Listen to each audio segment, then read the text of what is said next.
Imagine un peu le scénario. Hérité du nom de famille le plus puissant, le plus photographié et le plus célèbre d'Hollywood. Ah ouais, le ticket d'or par excellence en fait. Exactement. Ce nom, il te garantit absolument tout.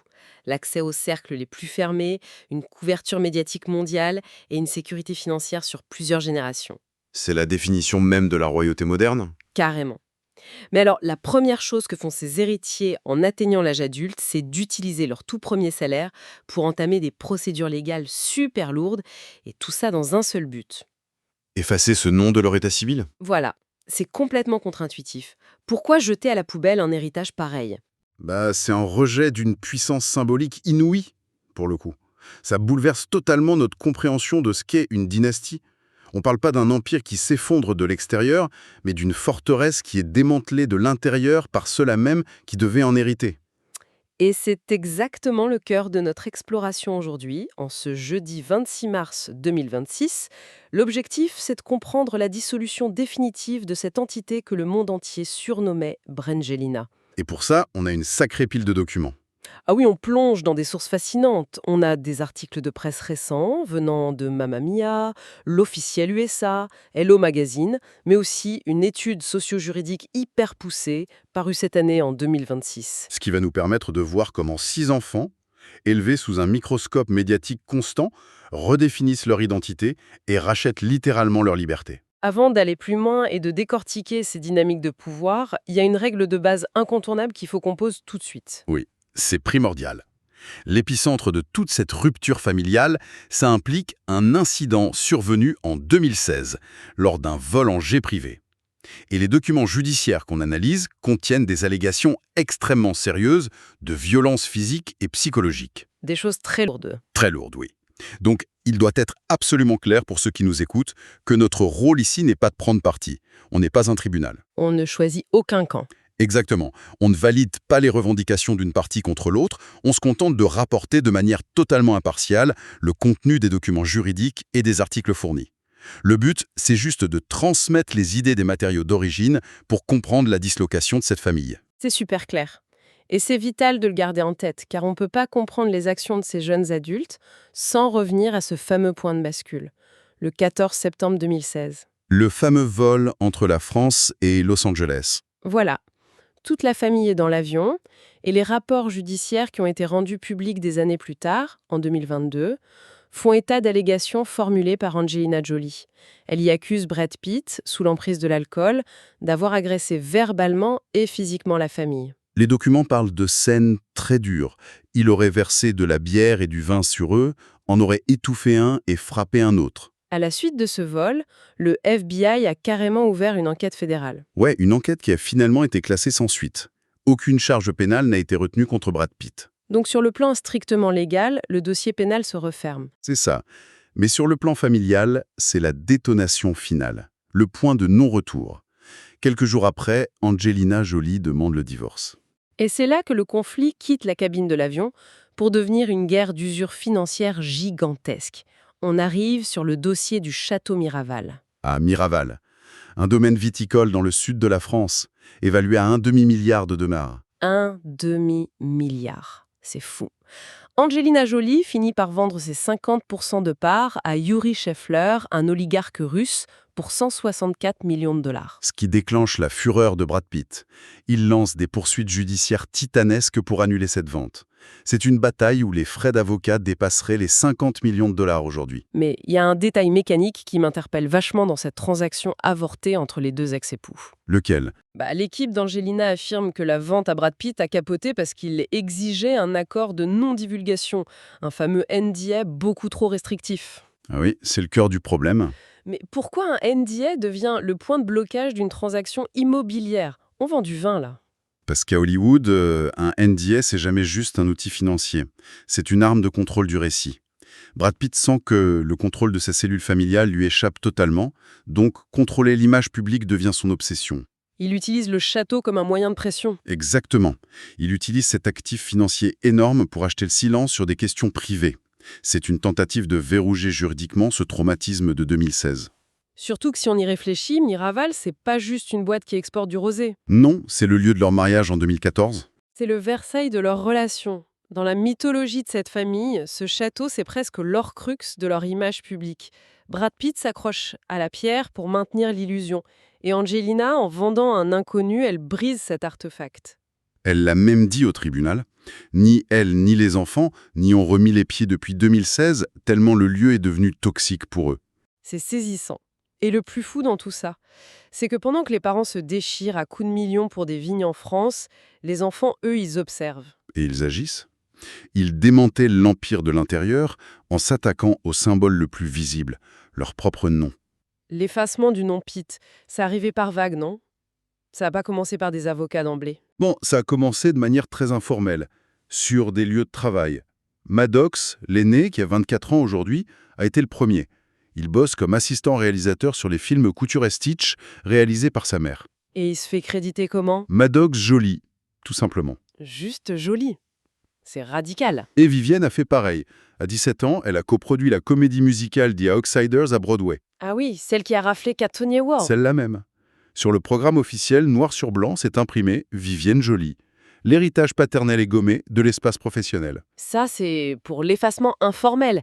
Mais on passe vite à la vitesse supérieure avec Zahara et Pax. Là, c'est une déclaration publique frontale. Ah, l'épisode de Zahara au Spelman College en 2023, c'est un cas d'école. Raconte un peu ça, parce que c'est fort. Elle a 21 ans et elle est intronisée dans la sororité Alpha Kappa Alpha. Aux États-Unis, c'est un rite de passage majeur. Face à toute la foule, au micro, elle se présente haut et fort comme Zahara Marley Jolie.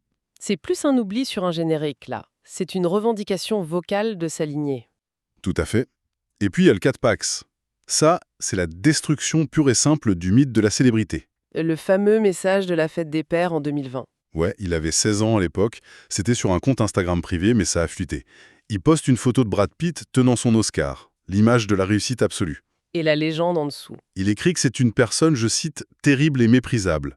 Il dit que sa présence terrifie les plus jeunes et que leur vie est un enfer constant. Poser la question qui revient tout le temps dans les magazines et chez les critiques. L'argument de l'aliénation parentale. Ah, l'arme de défense classique des relations publiques. Bah oui, l'idée que c'est Angelina Jolie qui aurait lavé le cerveau des enfants, qui aurait orchestré cette haine. Est-ce que ça tient vraiment la route face aux faits? Pas du tout. Il y a une immense faille dans cette théorie, c'est qu'on oublie la gentilité de ces personnes. Accuser Angelina de manipulation aujourd'hui, c'est refuser de voir que ses enfants sont des adultes. C'est vrai, Maddox a 24 ans. Il a étudié la biochimie en Corée du Sud, Zahara est à l'université Atlanta, Pax a 22 ans. Ce sont de jeunes adultes indépendants. Ils prennent des décisions de leur propre chef. L'étude socio-juridique de 2026 qu'on a lue en parle très bien. Oui, ce concept fascinant du passage de la bionormativité à la loyauté choisie. C'est ça le cœur du sujet. La bionormativité, c'est le vieux principe qui dit que le sang fait loi. Les liens du sang sont sacrés. Le fameux « tu dois tout à ton père parce que c'est ton père ». Exactement. C'est un héritage subi. Mais cette génération redéfinit la famille en fonction des comportements. S'ils associaient le mont paternel à un traumatisme ou à la toxicité, ils l'amputent. Ils désacralisent la génétique. Ils choisissent leur loyauté. Voilà. La loyauté ne se présume plus à la naissance, elle s'acquiert par les actes. Et ça nous amène directement au cas le plus explosif. L'étape supérieure de cette rébellion, Shiloh. Ah, l'autonomie de Shiloh. Parce que si les grands ont rejeté le nom informellement, elle en a fait une arme juridique implacable.